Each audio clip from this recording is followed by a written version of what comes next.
I don't know who said it. I forget the person who said it, but said success is the ability to move from failure to failure without any loss of enthusiasm. I think that was And Winston Churchill. was it Winston Churchill? Okay, thank you. So, but it sounds like that's what you've been doing, basically moving from, milestone to milestone without losing any of the enthusiasm. And I think for most people, life is more downs than ups. How do you retain that enthusiasm? Like, I know a lot of people do get burnt out when they go through an entire season and they lose in the playoffs, to use sports terms, because that's where you're coming from. But also for people who go through an entire season of life in a relationship and it doesn't turn out the way that they want it to, or spend an entire season of life in their career and it doesn't end up the way they want it to. How do you get that enthusiasm back to go and move to that milestone without losing any of that joy, or just feeling that there is really nothing to move towards to, because no matter what I do, I just keep reaching almost there and then not getting it?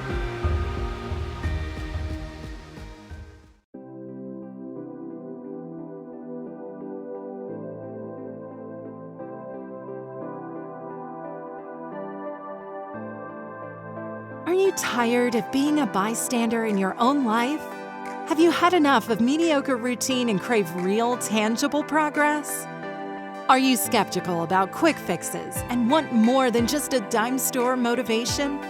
If this is you, then buckle up for a transformative journey. Introducing the ABCs for Purposeful Living podcast. This isn't your average self-help talk. We're here to dismantle your problems down to their core and then hand you the building blocks of success to construct the life you've always dreamed of on your terms.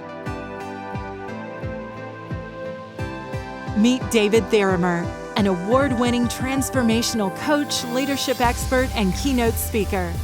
With nearly 2 decades of experience and having impacted over 400,000 lives across 42 countries, David is your guide to substantial and lasting change.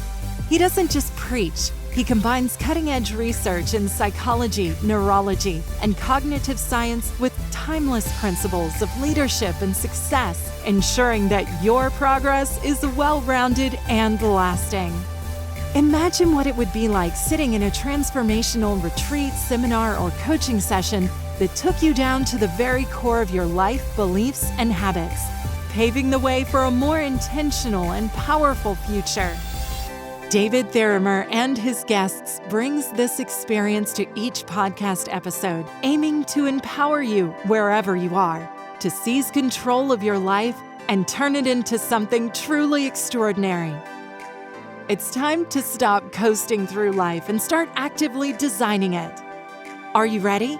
Then welcome to the ABCs of Purposeful Living podcast.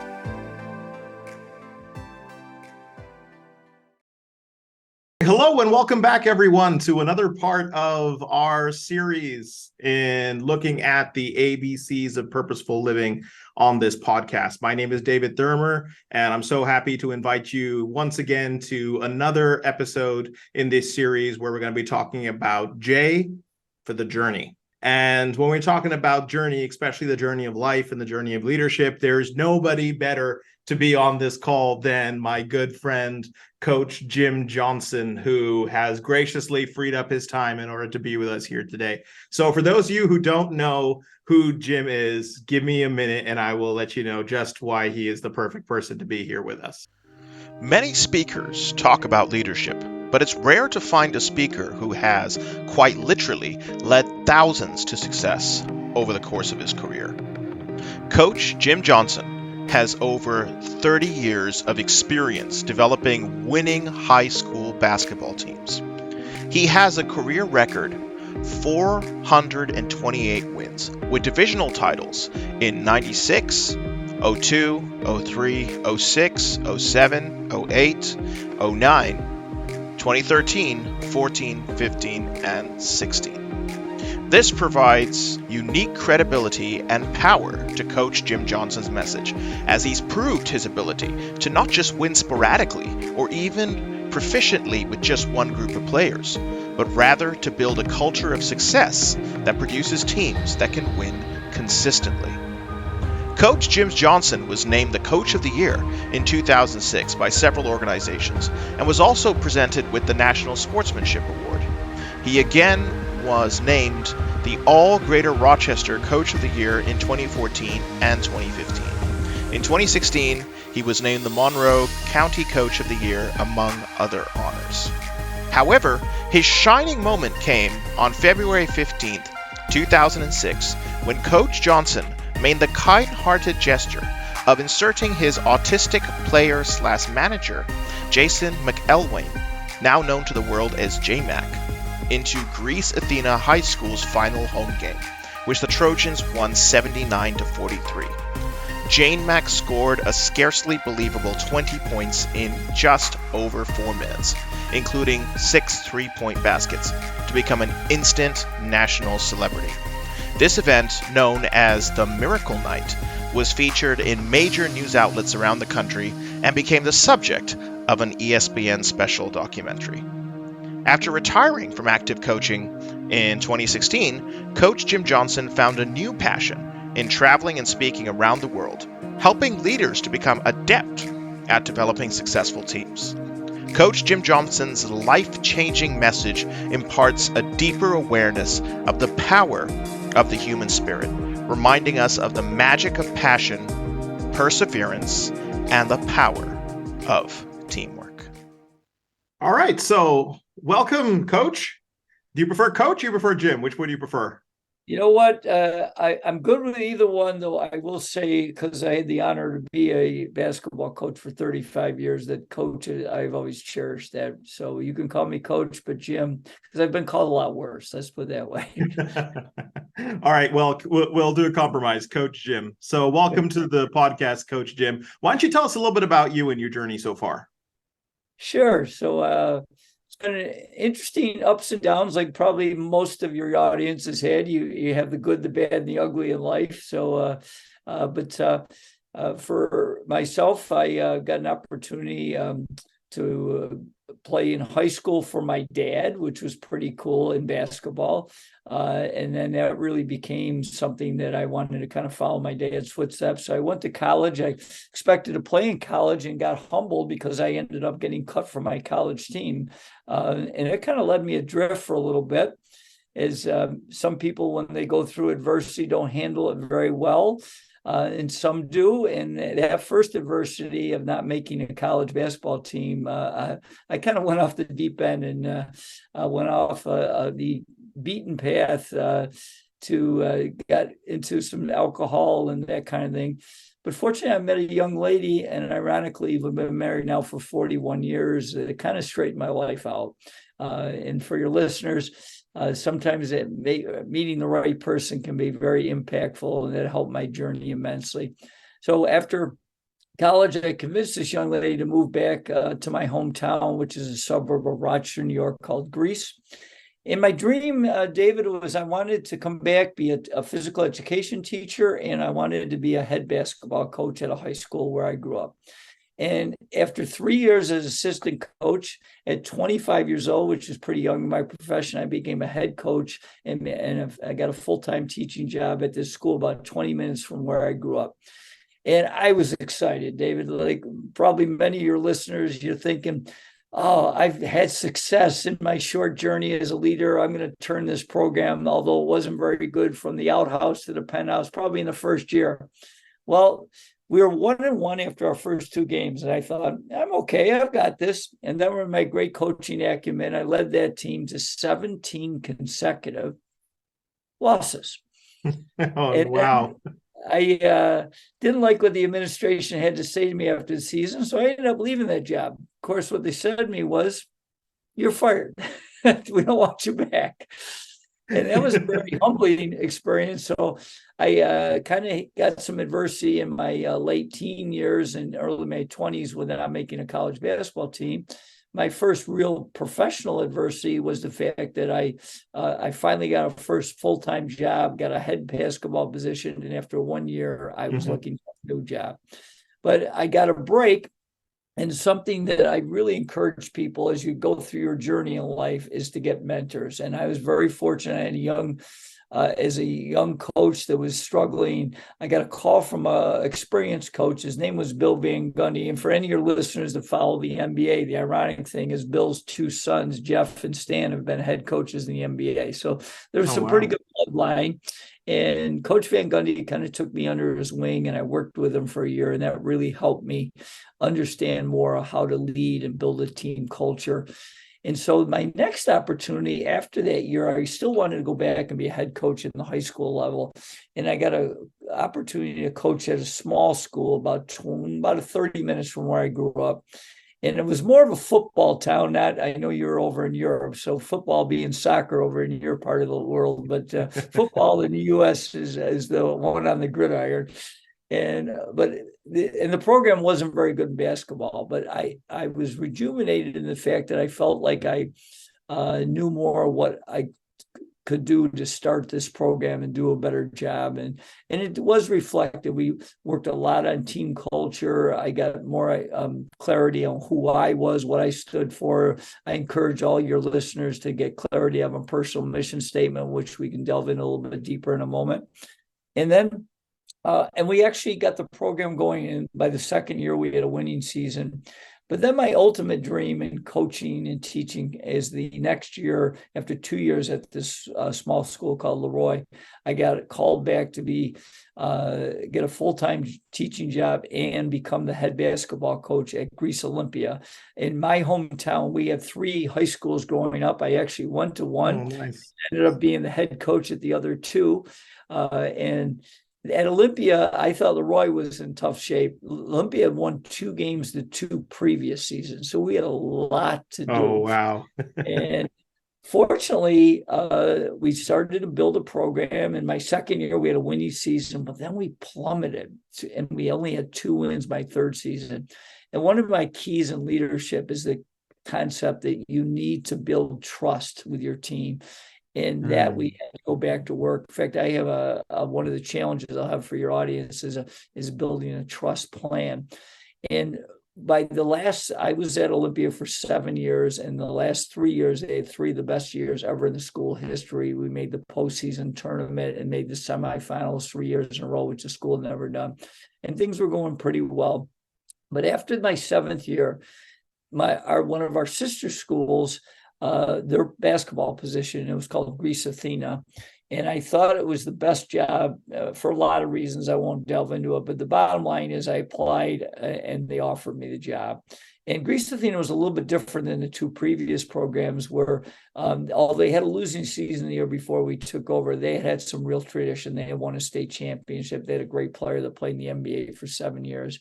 And so I knew with what I was learning about leadership, that we could turn it around. And I was right. We had a winning season the first year. In fact, my first 6 years, we had a winning season, but we were struggling in the postseason. And for all of your audience, and sure, David, you've gone through this, is there any time in your life that you felt like there was a splack? We had the famous 4-minute mile. It was never going to be broken. Well, for me personally, our cherished coveted title is what we call our Section 5 championship. And that part, although we were having winning teams, we were floundering. And after our first 6 years, I was beside myself. Finally, in my 7th year, we got back to the semifinals, now for the 4th time in my career. And we lose again in a close game. And then the next year, I had a young man come into our program that kind of really changed my entire life. And I've been talking a lot, so why don't I stop there? We can delve into this young man, or we can go another direction. But that would probably be the next part of my journey. No, I think you should continue on. I think our listeners are really resonating with this. I know I am. So please, the floor is yours. Okay. Well, I had a young man come into our program. This was in the year 2003, and his name was Jason McElwain, and the world now knows him as J-Mac. And Jason was on the autism spectrum, and he was learning disabled, and he was very small in stature. And for your listeners that are following basketball, usually small and basketball don't go well together. And yeah, Jason was little. He's like 5'6", 90 pounds soaking wet. He was a little guy.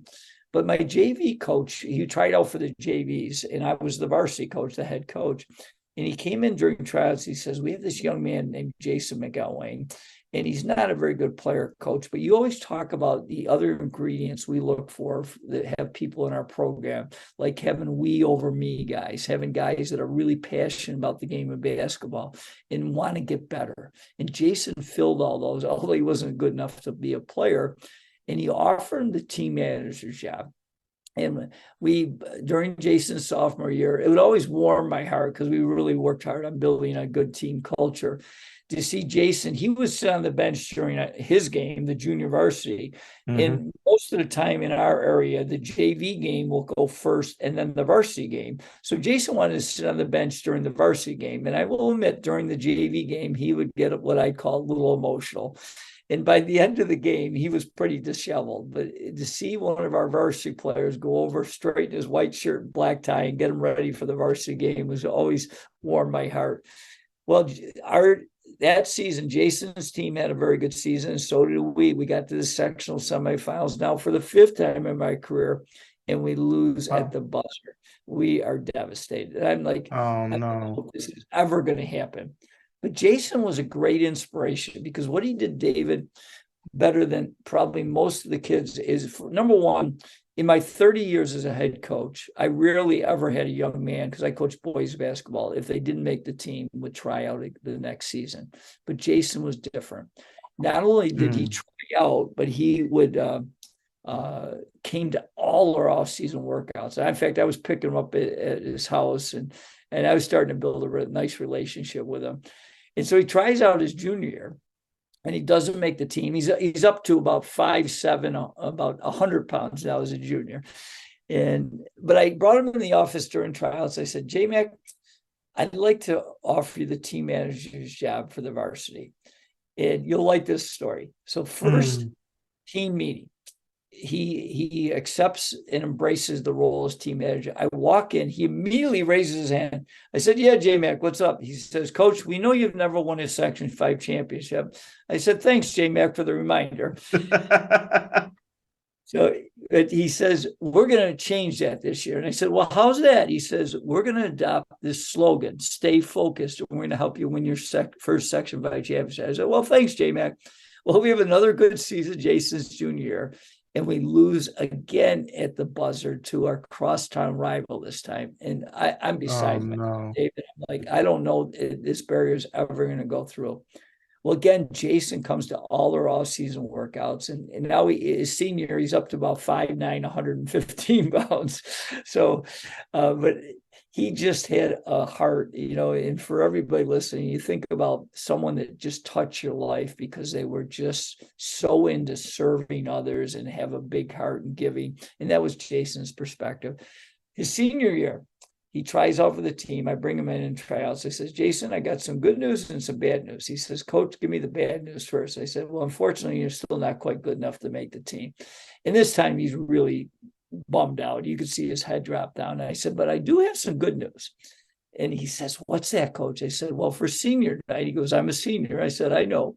For senior night, I'm going to give you a uniform and hopefully get you in the game. Well, he was pretty excited about the uniform idea. In fact, I kid people that periodically he would ask me about that uniform. And of course, I define periodically. It's about every other day. He was pretty fired up.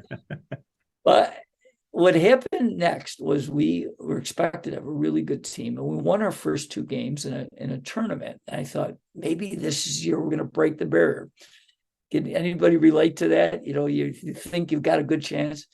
And then adversity strikes. And I wrote a book about it called A Coach and a Miracle. And what happened next, it's too long of a story, but the bottom line is, for everyone listening, think about, have you ever been on a team that didn't get along? Did that team reach its potential? I would say most likely not. In our team, because we were divided, we lost 3 out of our next 5 games, and we were struggling. And I was, because I've really taken pride in building good team cultures, but this year was really difficult. In fact, I almost resigned because of so many issues we had. But my assistant coaches, my wife said, you're always a big quote guy, coach. Well, the quote is, when the going gets tough, the tough get going. You need to step up.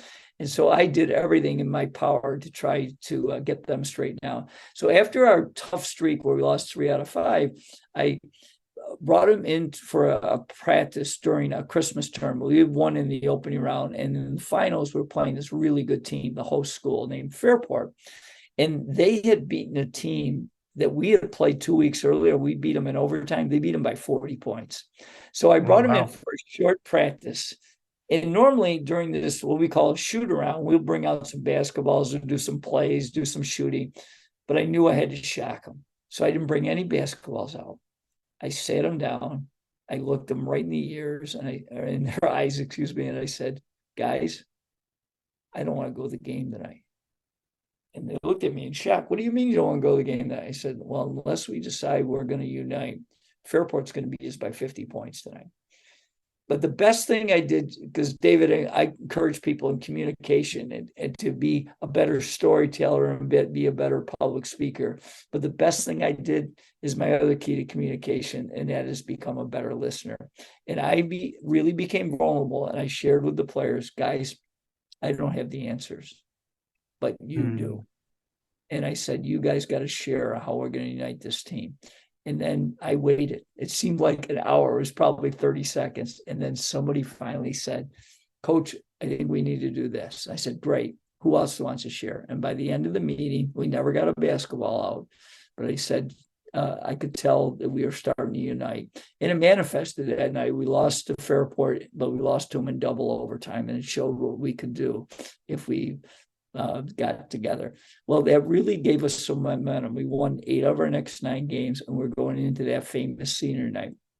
Senior night that year was February 15th.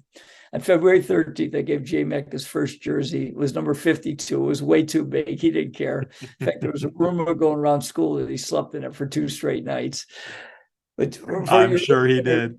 Yeah, for the listeners, senior night, what we do is we honor our seniors and we bring their parents or guardians out before the game. And it's our final home game of the season. But this was profoundly touching to see J-Mac, instead of his white shirt and black tie, he's now donning number 52, and see him embrace his parents in uniform was a memory I will always cherish. Well, now it's our final home game.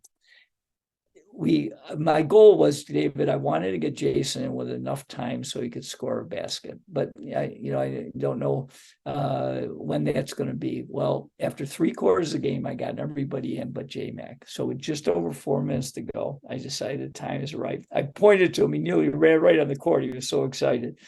Then what happened next touched me profoundly. When Jason walked on the court for the first time, our student body with a really good following. There's a nice video by ESPN if people want to Google the J-Mac story. But Jason walks on the floor, and our student body not only give him a standing ovation, but what Jason and I didn't know was one of our parents had made these pictures, these placards of Jason's face, and put them on paint sticks. And the students showed that. And I got so overwhelmed with emotion that Mr. Macho, I sit down and I start crying. I cannot believe how So Jason's now in his first varsity basketball game. The first time he touches the ball, David, he's got the ball in the right corner. He lets a 3-pointer go. The crowd stands in anticipation. It misses by like 6 feet. And I kid people, I know you're not supposed to pray in the public schools, but I was praying, dear God, please help him get 1 basket. Next possession, he has a much shorter shot from about 6 feet, and he shoots it, hits the rim, and it falls off. And the crowd groans. I'm thinking, all right, God's starting to listen. We're getting closer. Then the third possession, he makes a 3-pointer. The place just explodes. I'm thinking, God must be a basketball fan. Not only has Jason scored, he's got a 3-pointer. It can't get better than this, right? Wrong. For the next 3 minutes, Jason turns into his boyhood idol, the late, great Kobe Bryant. And I got 2 pieces I want to share with you. Before I do that, 5 months after that game, fast forward, Jason's at the ESPY Award, which is kind of like the Grammy Awards for music. And Jason's up for the best sports moment of the year.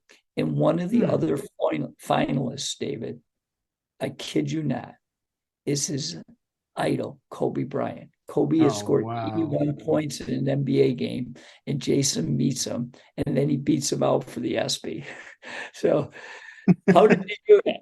Well, after making that first shot, he comes down, he makes another shot. Then he makes another. The place is going crazier and crazier. And with the two things I'll never forget, with about a minute to go, I'm sitting on the bench, tears still rolling down my face. I can't believe it. I get a tap on my shoulder. I look behind me. It's J-Mac's mother, and she's bawling her eyes out. And she whispers in my ear, Coach, this is the best gift you could ever give my son. What would you have done if you heard that, David? I cried harder. Then Totally. this is how the game ends. I kid you not. It's like out of a Hollywood ending. With about 10 seconds to go, our opponent, Spencerport, I want to give kudos to their team and their coach. They were really good sports thing. They score a basket, and our player takes the ball out of bounds. Instead of throwing it to our point guard, he throws it right to Jason. So Jason's dribbling down the court. I'm thinking, I look at the clock, 7, 6. He goes, I thought they would just let him go in and make a short layup shot. Oh no, he pulls up like 2 feet behind the 3-point line, almost an NBA three. I'm thinking, Jason, don't shoot from there. You're going to lose the moment. He launches this rainbow. Swish. I look over, our student body runs on the floor. Our players run on the floor. I'm thinking, oh my gosh, I'm living the movie Rudy, but this is really true. Then I'll never forget, our players put him up on his shoulders, and our public address announcer comes down and says, the leading scorer for the Trojans tonight, our team nickname, J-Mac, with 20 points. So he scored 20 points in less than 4 minutes. And it was just crazy. And the one thing I'll say, and I'll stop, and then we can delve into any area you want to go, is, what was really cool was, because we had so much adversity during that season, I knew the players liked him, but I wasn't sure. And I never asked the players on the floor to pass him the ball. Yet in those last 4 minutes, they passed the ball to him every possession, which I believe as a leader is when you can shine the light on someone else. You've done your job as a leader, and I'm just so proud of that team. And I'll close with this. The crazy thing is, I won't give you all the details, but Jason's speech pathologist actually called one of our local TV stations the next day, and they came and borrowed the tape. And after that, by the next week, we were just jammed with phone calls and movie producers and radio and TV talk shows. It was just crazy. But I will say I'm so proud, because Jason now you talk about shining a light in others. Jason's got to go back and be our team manager again for the sectional tournament. And he did such a great job. We ended up winning our first Section 5 championship in front of a sold-out arena, about 11,000 people. So you never know as a leader, and that kind of broke down that obstacle when I least expected it, because I was just so happy to see Jason have his moment in the sun. Wow, that's incredible. And you said this is there on a documentary that people can go and see? Yeah, so there's about a 5-minute video that ESPN did about the story that's really well done. It's very powerful. I use it as sometimes an opening in some of my presentations on leadership and building team culture and inspiration, that type of thing. So.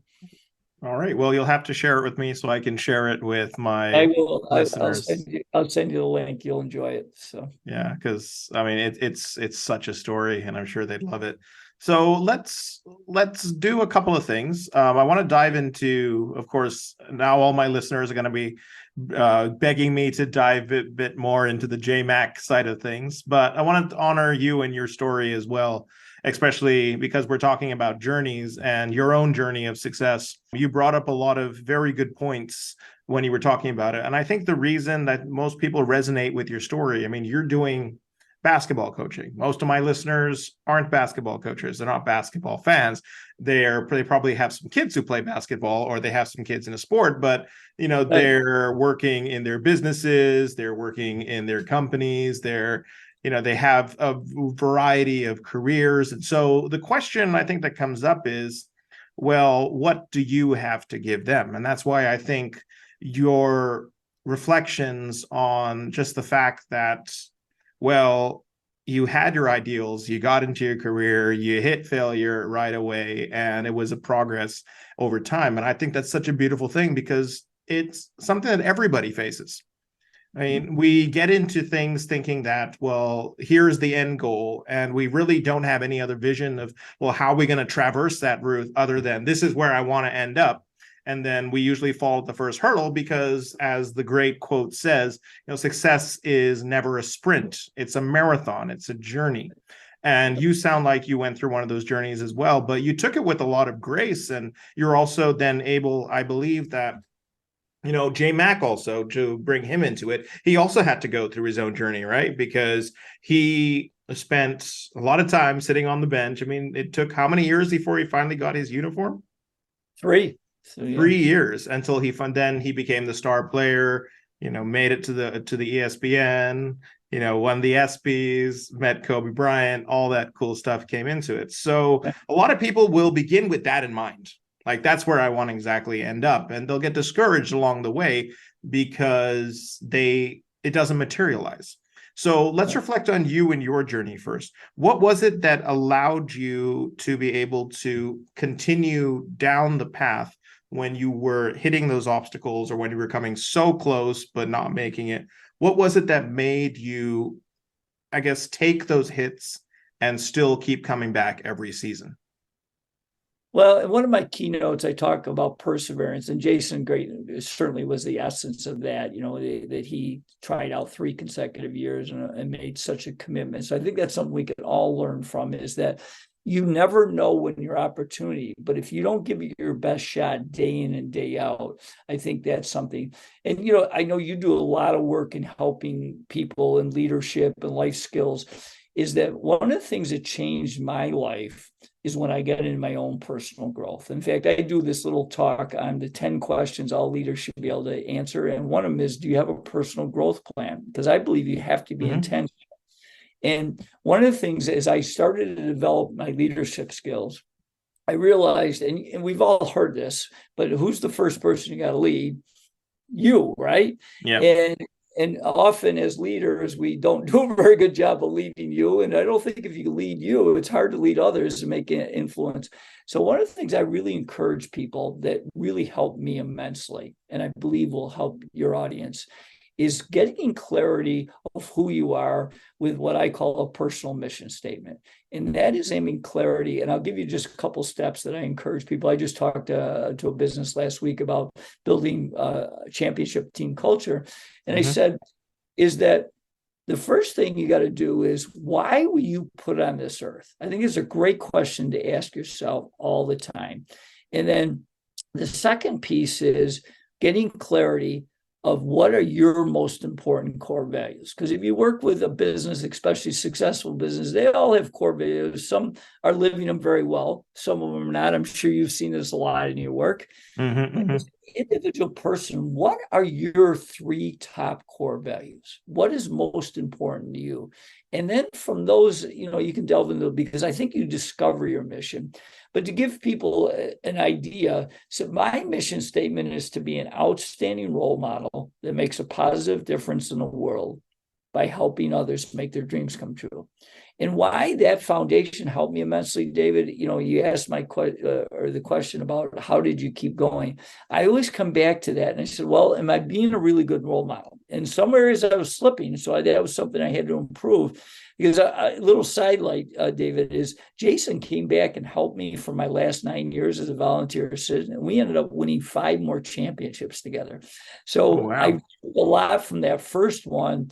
And then it really helped me be grounded, is that every day, was I being a good role model for the people I was around? Number 2, was I serving them, so I could help them with their dreams? And I think when you become a leader that really understands that you're shining the light on others and helping them, because one of the things I talk about is servant leadership. And the essence of servant leadership is when you can develop the people on your team to be better leaders of themselves, and so they can lead and influence other people. And I think that's the ultimate, is when you can develop leaders that maybe even become better leaders than you, which is something that you really, I think, should be proud of if you can develop leaders. So those are some things we really did, is once you get clarity of what you stand for, then I think that famous why, Simon Sinek's book is really big on that. But I think understanding that is it really keeps that drive going when you do have your failures. Because you know what? I hate to tell your audience, well, you're going to fail. And I think the best advice I can give you is you're going to fail. What's your response to it? Are you going to get better or are you going to get worse? So they are going to fail. You're going to fail. I'm going to fail. Everybody fails. And I mean, who is it? Albert Einstein, who said that he who has never made a mistake has never tried anything in their life.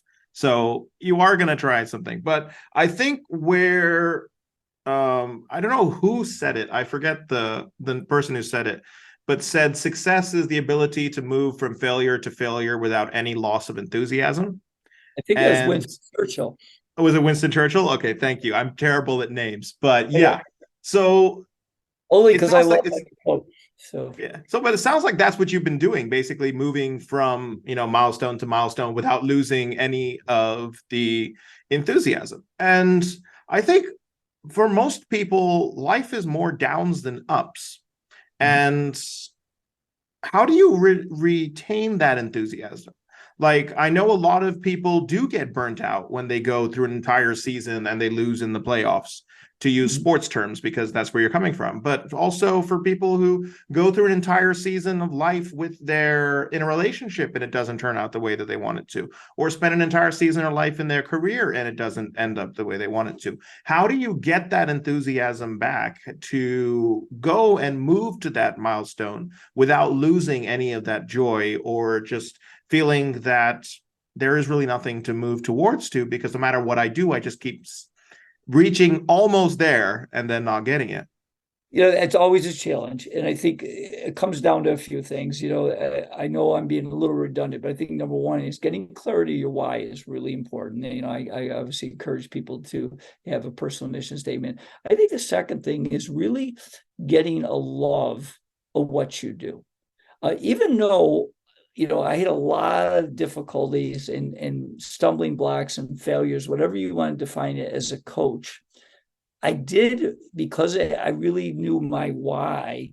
I knew that I was still making a positive impact with these young people and trying to teach them on how to lead themselves, how to teach them to work with a team. And even though we had so many times where we thought we were going to, win the championship, and we didn't. But I think that's where I really encourage everybody listening is that, do you love what you do? And are you making a difference with what you do? And that took me a while. I when I first lost my first job at 25 years old, I wasn't thinking like that. In fact, I made a lot of excuses and, I blamed other people. But as I got into it and I started to have some success, that I realized that, and the other thing I really encourage everyone is to think about, how can I get a little bit better each day? You've heard the famous 1% rule. Can I get a little bit better each day? Because going back to leadership is that I think there's two journeys we climb. One is a leader is, how do you get your business, your team to the championship game, right? And then the second part is the harder question. How do you stay there? Because it's hard to get to the top of the mountain. Yeah. I think it's harder to stay at the top of the mountain.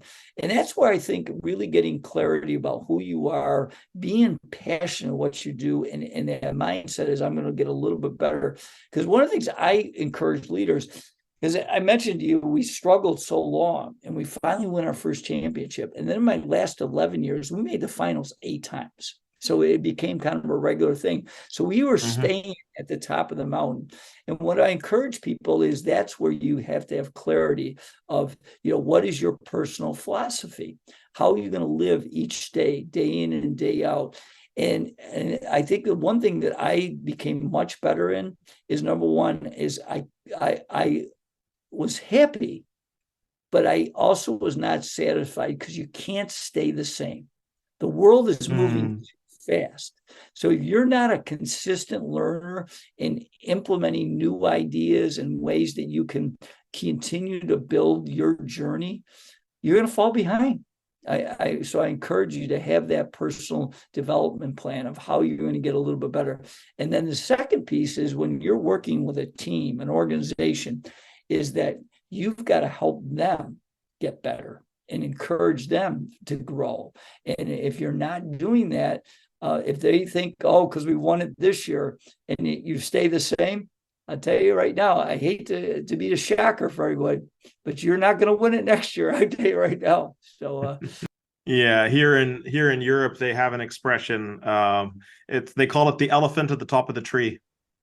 So okay. anytime there's a team that is doing well in something and no one knows why, they always say that it's like an elephant on top of the tree. No one knows how it got there, but everybody knows it's not going to stay there. It's going to come crashing down very soon.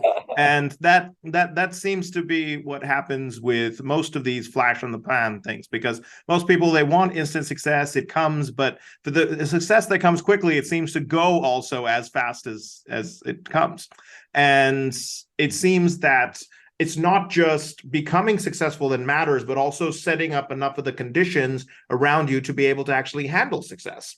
Otherwise, you make $1 million, but now you have $1 million. You're so excited, you go and spend that $1 million, and now you don't know what made you that in the first place, and now you have nothing to be able to sustain your lifestyle. And there's so many examples of people who had quick success, quick gains, and lost it just as fast, and actually ended up worse off than if they had never gotten it in the first place. So from what it sounds like is that in order for a team to be successful, in order for a person to be successful as well, you almost have to change the circumstances of your life to be able to accommodate that success as well.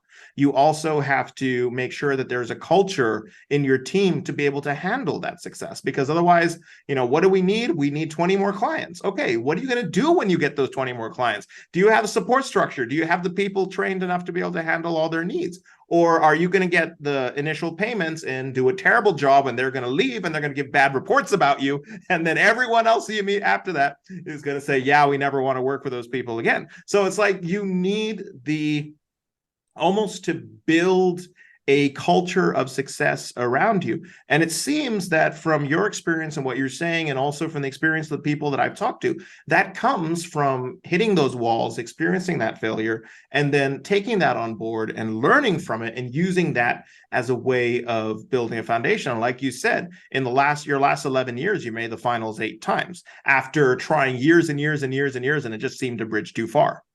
So what would you say is essential, because you built a team? So I'm going to go back to the team thing. So what do you think is essential for a team culture for you to instill into your team in order to set them up for that sustained success? Great question. And I'll share a few things. Number one is, I think as a leader, we often neglect, because you mentioned it and I'm going to reinforce it, is that in developing a culture, you have to develop some systems, so that, because people respect and go with consistency.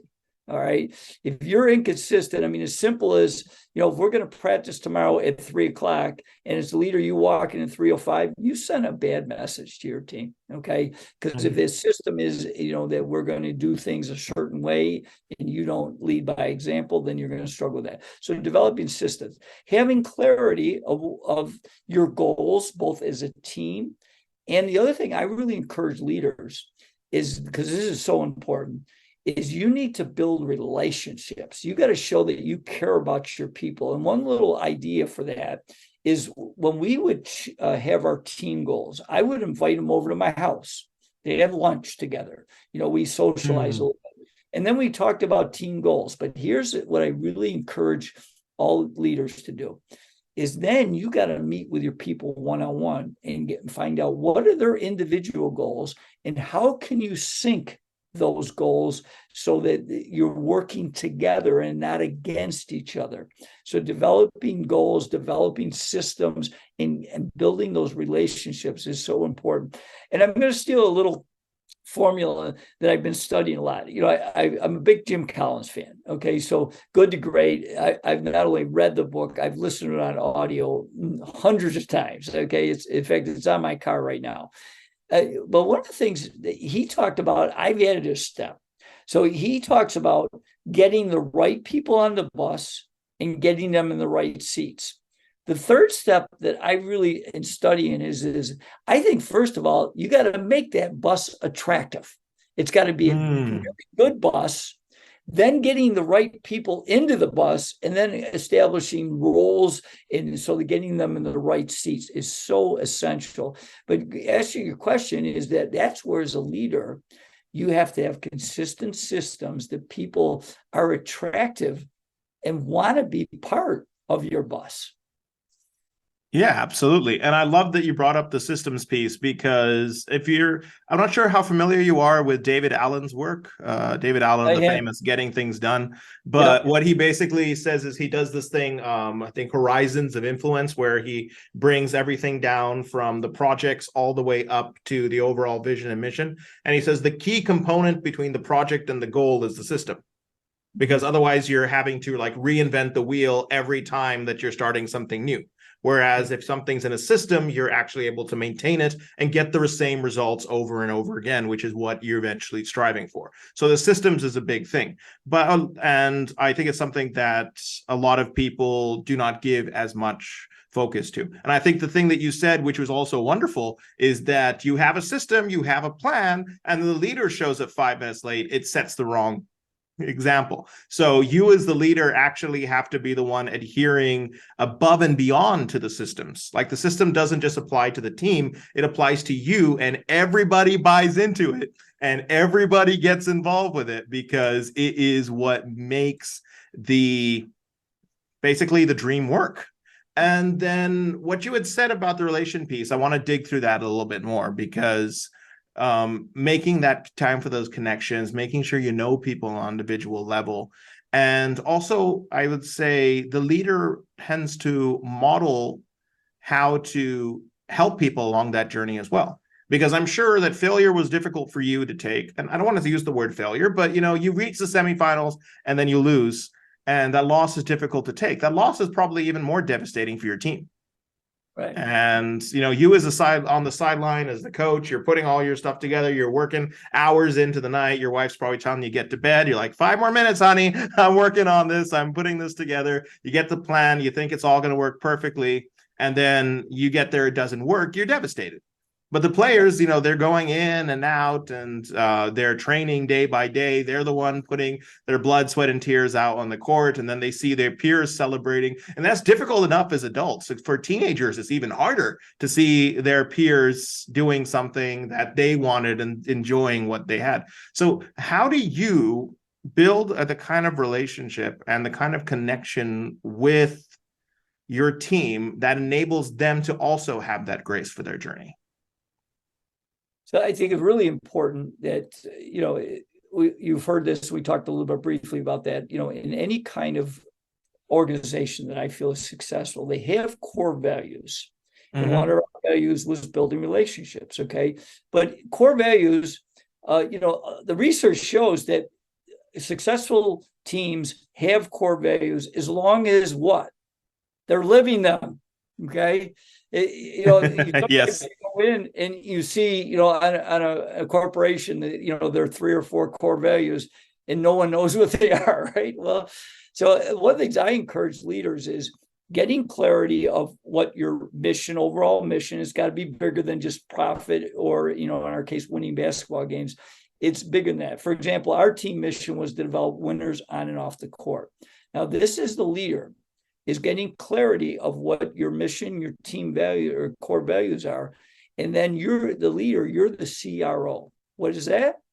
You're the chief reminding officer. So that means you've got to be living the core values. You've got to be living the mission as an example. And you've also got to be sharing. We talk a little bit about communication. This next piece is the old adage, but as much as we've heard that, it is so true in leadership. The people don't care how much you know until they know how much you care. And so, I'll give you a few illustrations. One is you got to be cognizant of even one-on-one check-ins, short things, like, and just simple things like, how are you?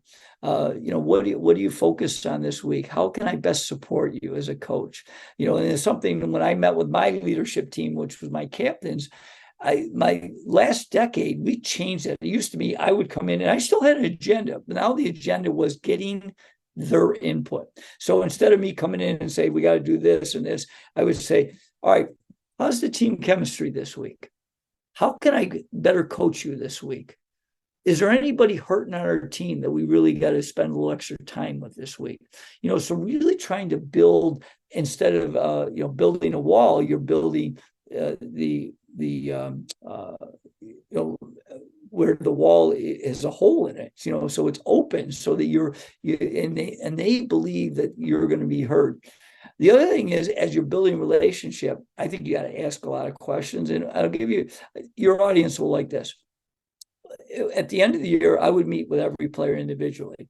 And one of the questions I asked them is, how would you rate me 1 to 10 as a coach? 10 being the best, 1 being the weakest. And obviously, as a leader, you'd love to hear 10. But you know what? If you're building relationships and you're building that trust with them, you're not getting a 10 all the time. But here's the great thing about that question is now the follow-up question is, I get an 8. I say to Johnny, in your eyes, what do I need to do at 10? And then that's where they usually will share some really good feedback with you. And that, and the other thing is, when you're asking for input, you really got to make sure that they know they're being heard. Because I'll give you a statement that your audience will like. I would share with them, John, I hear what you're saying. This is why right now we can't do it this way, but I really appreciate your input. Or it might be as simple as, Jeff, that was an awesome reminder. Tomorrow we're going to add that to practice. But either way, whether I embrace their feedback and the fact that I'm going to implement it, pretty quickly, or here's the reason I don't think it'll work right now, at least they know they're being heard. And I think that's so essential when you're building relationships. Yeah, exactly. And I love the fact that you brought up the part that you would love a 10, but actually as a good leader, you don't always want 10s, because if everyone scores you a 10, it means that nobody is telling you the truth. And I think, what was it, Gino Wickman, who talks about it in his book Traction, where he talks about CEO's disease. Like a CEO does not know 90% of the stuff going on in his organization, because they're only feeding up to him 10% once it's been very watered down and all the other issues taken care of. And the last thing you want as a leader whose responsibility it is to actually lead this team is, the last thing you want is CEO disease. The last thing you want is that blindness where everyone always tells you that you're super awesome. But it takes another kind of humility to, first of all, be able to solicit the feedback, and then once you get the feedback, to be able to respond to it in a way of grace, like, okay, how can I actually go and improve? And then, like you said, onboard it, because it takes a lot of courage for the people giving feedback to actually volunteer that in the first place. I mean, you think it's hard to receive feedback. It's also very hard for someone to actually go and give that, because they're worried about some form of retribution. Is this going to come back and haunt them for the rest of their days on your team or in the company, or, whatever it is? And so for you to be able to take their stuff on board and consider it is super important. But at the same time, I love what you said, that you don't have to use everything that they bring up.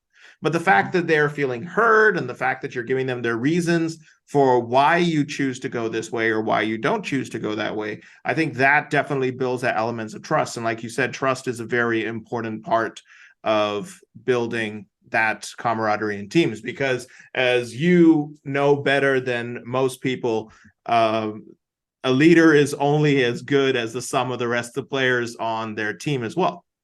And I think this is something that a lot of people that I know generally tend to struggle with, because I work a lot with entrepreneurs, and especially those who have been wildly successful in certain fields, to help them make a transition from being a few people in a company to this big company that now can accommodate 100 people, 200 people.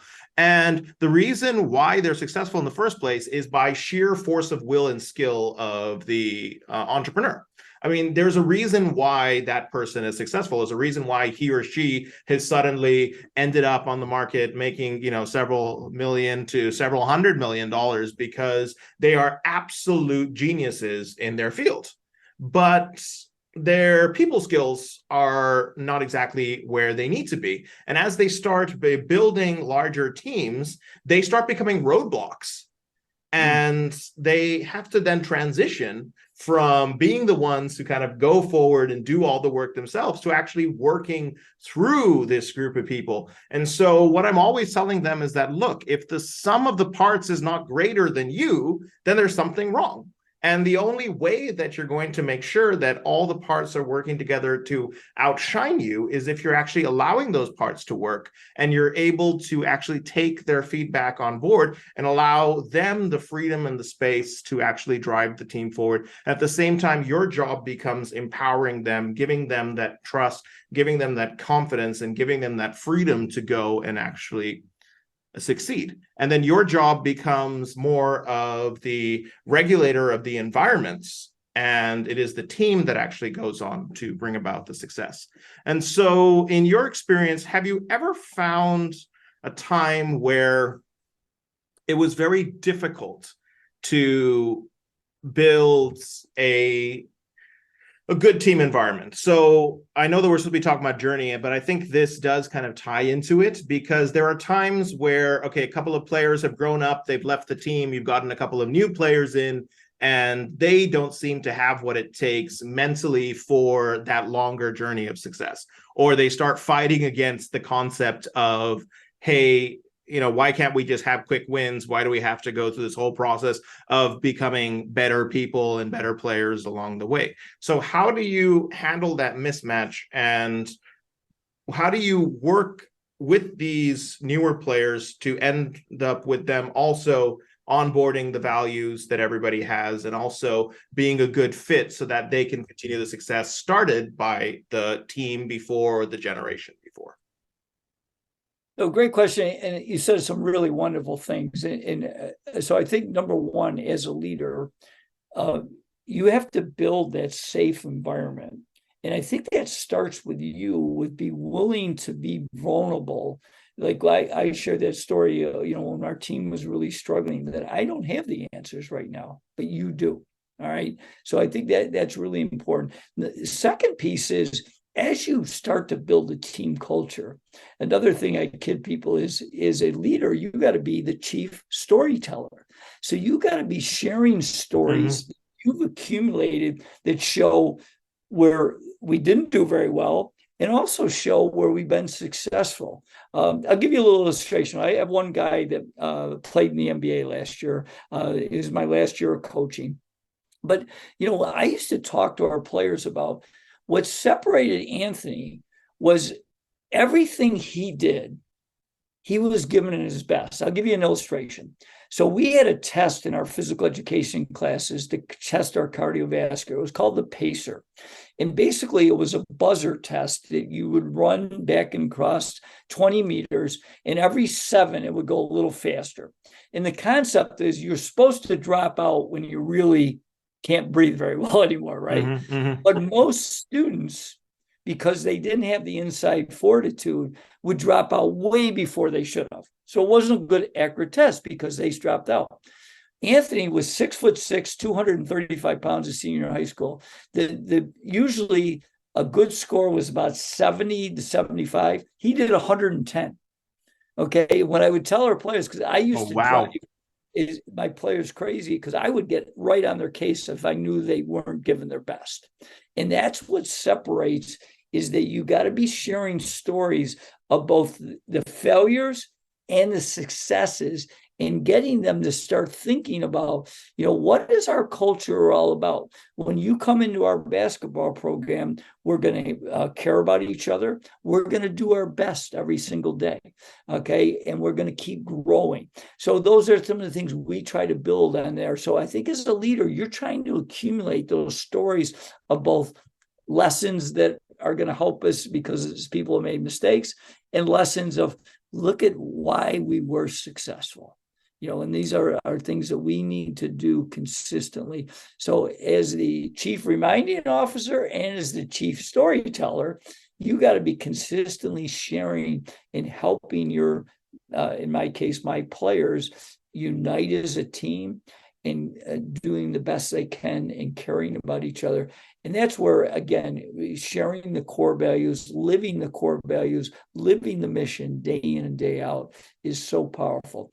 One little added bonus I need to help your listeners with is I always ask my audiences when I'm doing either a team culture or leadership, is trust important? And David, I've spoke all over the country. Someday, hopefully I'll get over and see you. But in the United States, it's 100%. Trust is important in building team unity, okay? Then I stagger them with my next statement when I say, well, how many of you have a trust plan? And they kind of look at me like I have two heads. And I said, because if trust is that important, but you're not intentional about it, you think trust is going to be built. And there's a lot. In fact, I'm reading a book right now. It's called Trust, okay, by Dr. Henry Cloud. And but because trust is that important. So what I lay out to your audience, I believe will like this, is that we had 3 keys. Number one, to build trust, we were going to align our words and actions. Okay. So we said we're going to practice at 6 a.m. in the morning. Coach was there at least at 5:40 in the morning. Okay. I was there early. So we're aligning our words and actions.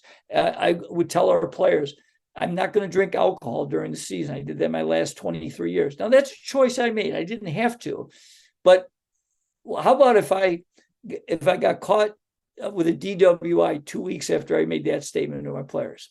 What do you think that would have done to the trust?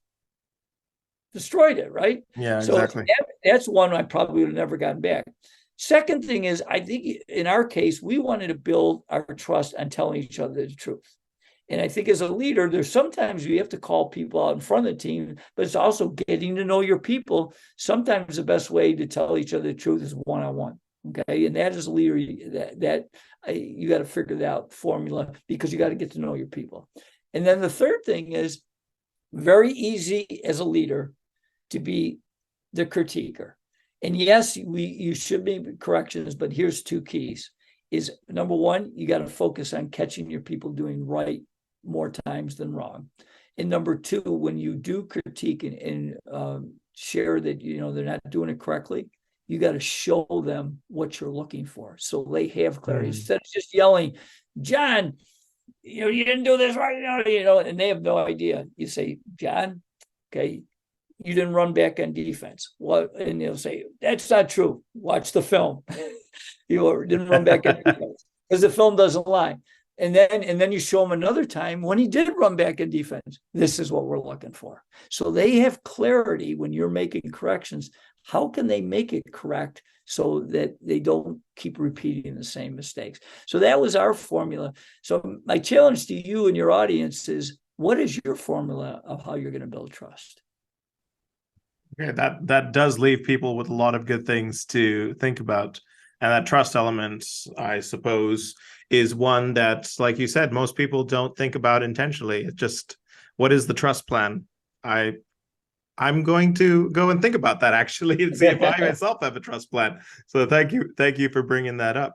So I will ask another thing, because just going back to the concept of the journey, and I believe this is something that'll be crucial for our listeners. Like, how do you keep people celebrating along the way? Like, what do you recognize and celebrate in the in-between while you're still moving towards those bigger goals, but you hadn't seen them yet? Like, there are some seasons where you have 17 losses in a row. Do you have anything to celebrate in seasons like that? I would say no, but I don't want to say that, because obviously there's probably something in there for you. Or what do you do in a season where you made the semifinals? Like, what does it mean to you to celebrate? When do you celebrate? And how do you keep yourself focused on the wins that might not be seen while you're moving towards those bigger wins that you really want to be seen? Great question, David. And it's ironic because as I said, I just talked to business about building championship team culture. And one of the keys we talked about was creating an edge for your team organization. And one of the two pieces of creating an edge was recognizing your people. So I'm going to give you a few ideas. And then I think it's important that you also get some feedback of how they want to be recognized, because some people like to be recognized in front of the whole team. Some people do not. So I think those are things that you got to get to know your people. But here are a few ideas for your audience. Number one is recognize important days for them. The most obvious one, and what I did with all our players, I had 5 teams I was in charge of, and I've 3 high school and 2 middle school. Is every player in our program, I had in my calendar when their birthday was, and they received a personalized birthday card from me. Okay. So there's a building a relationship, because I found a day that I know young people, it's important to them, their birthday. All right. Oh, for sure. For adults, birthdays are probably still, not just everybody, but but what are some other things? Maybe it's their anniversary or their kids' birthdays, or just so getting to know your people and recognizing important days, I think is really essential. Number 2 is finding ways that you can consistently praise process and production. Okay, so are you recognizing, and that could be verbal praise, that could be a phone call, that could be a written note, which has kind of become obsolete in our world. We don't see that. But you know what? I have a folder, and I bet a lot of your listeners have a folder of notes they've received, and they probably keep that. In fact, I look at that folder every once in a while just to say, all right, I was a pretty good guy here at least once. And so I think recognizing with being specific with your praise, and whether it's verbal, a text message, a phone call, a written note. I was telling them, I researched because I love leadership, and the former CEO is a female. I forgot her name. It was at Coke, and she used to send a letter out to her employees' parents, sharing on how their son or daughter had been so important to Coca-Cola. I'm like, because I didn't do enough of that. I wish I had known that idea earlier, because, getting a note to a parent that, Johnny or Susie is excelling, and this is why they're doing things, I think is a really powerful thing. Last thing is something I've added with technology now. Video is really big, right? How about this? How about sending a personal video to someone about, whether it could be something like their birthday, or it could be, hey, I just want to check in, John. I haven't talked to you in a while. How are things going? Anything I can do to help you? It could be, maybe you see something they did well and you give them a praise. I saw the other day, social media is obviously big. One of my friends, I didn't realize, he's not a close friend, but I consider him a friend. He went to the hospital for surgery, and it was posted on Facebook. So I sent him a personalized video, and I said, hey, Darren, I saw that you're in the hospital. I just want to check in. How you doing? And he was so appreciative of that. So I encourage people to find ways that you can recognize your people consistently. And I gave you a few ideas, but that's something in creating an edge. I think you always got to find ways to recognize your people. And you brought up, when you don't have a great season, and in my case in basketball, you still got to have a culture where they want to come there every day. Okay. Because if all you're doing is when things aren't going right, is all you are is the chief critiquer, and you don't praise it all, that culture gets pretty ugly. So what are some examples of things that you would celebrate in a season that didn't go so well, where you decided not to be the chief critiquer? So I think it's small steps. So it could be, just recognizing people for their effort and practice, because, we talk about systems. Well, as a leader, that if you get consistent effort, you may not win all the games. You may not even win many if you're not very talented, okay? But you start to make progress. And then it could be as simply like you play a school early in the year. You lose by 30 points. Not too much positive. But then you play them again and you talk about, here are the differences. This time, maybe we lost again, but it was by 10 points. Hey, there's something to praise. What was different this time? Why were we able to get closer? It's because you guys are working hard every day and you're getting better. You see this on film. So I think you just got to find little slivers that you can recognize. And then it always goes back to building relationships and showing you care about your people. So that's why I think recognizing important days like birthdays and all those, that you show you care, even though you maybe are suffering from a win-loss standpoint, or you're not having a great year in your business, people still want to come back because they know you care about them. I really like what you said about recognizing the process almost more than the results. Like, Right. you celebrate the process, you make the whole focus about the process. And if you're excelling in the process and people's focus is in delivering on that process consistently, then the success will come.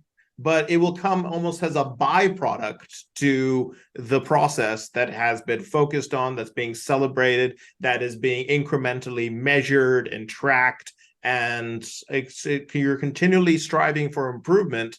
And along the way, as a consequence of that, that is where you're actually going and winning the overall goal that you set out to achieve. And I think is it the clip from the movie Coach Carter? I think it's Coach Carter, where he says that I'm setting out to raise good human beings, and as a consequence, we might win some basketball games along the way. And I think that's exactly what it is.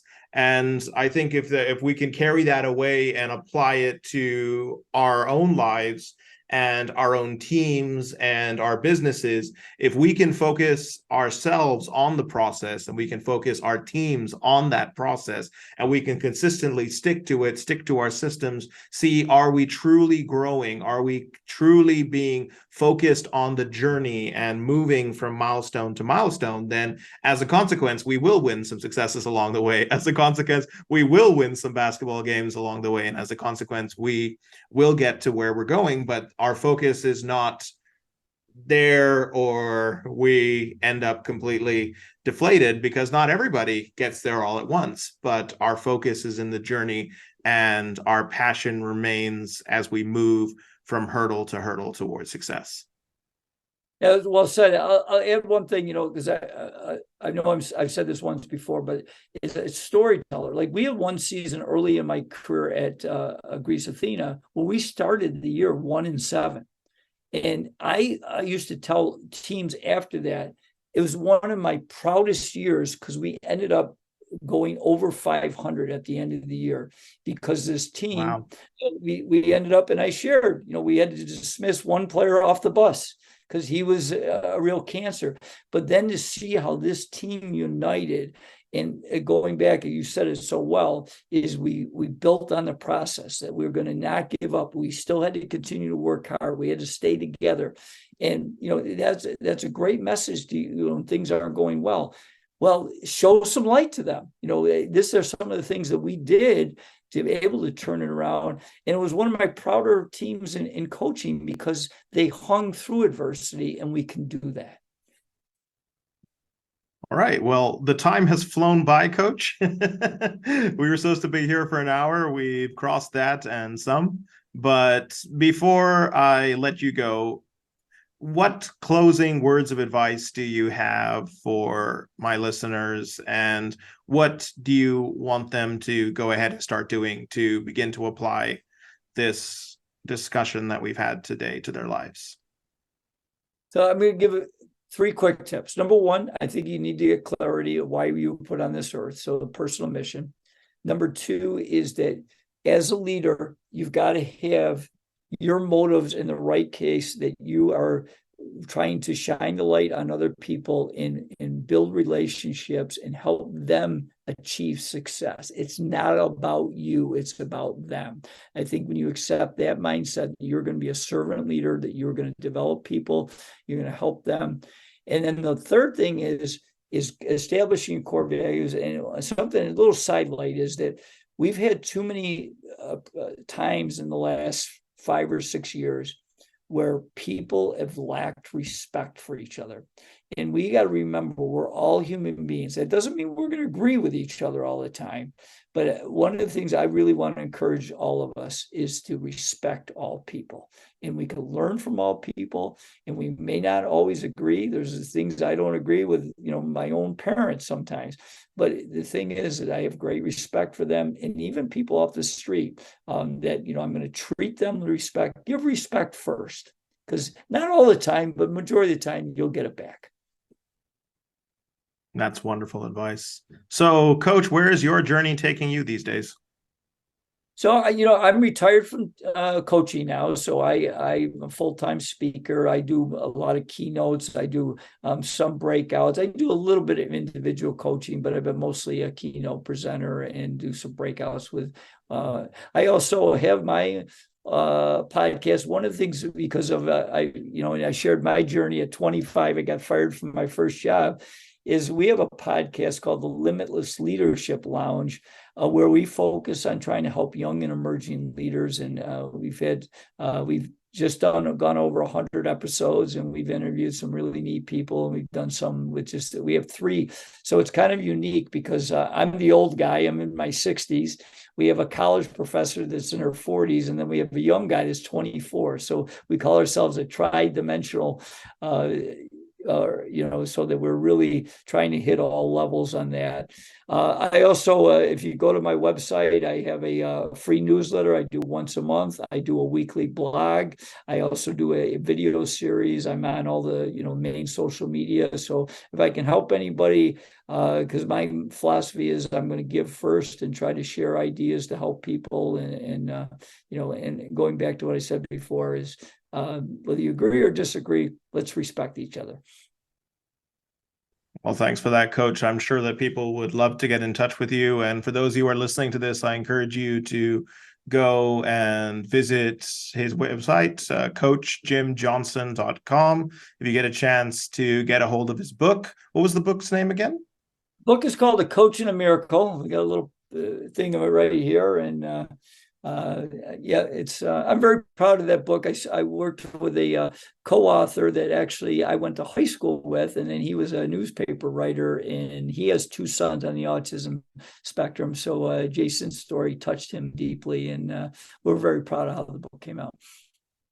So definitely, I'd like to encourage those people who are listening, go ahead and get the book.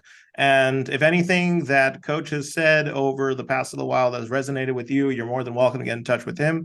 I will share some links for you to be able to get in touch with him. You'll find them in the description below the video or the link in the bio. But until then, we just join me in saying a huge thank you to Coach Jim Johnson for being here with us and sharing your wisdom. Thank you so much, Coach Jim. Appreciate you. I'm sure my listeners appreciate you as well. Thank you for sharing with us your insight and helping to give us the wisdom that we need to be navigating our own journeys of success, however long or short they may be. So just want to say goodbye to you, Jim. Goodbye to you, all of my listeners as well. And I look forward to welcoming you on another podcast when we once again look at another foundational principle for your personal success. Until then, this is David Thurmer and Coach Jim signing off. Take care. Have a great day. Thank you for joining us today on the podcast. Please be sure to like and subscribe. David is always eager to hear from you and would love to work with you in a more personal way. For more information, please visit our website at www.davidthirimer.com. That's www.davidthirumur.com.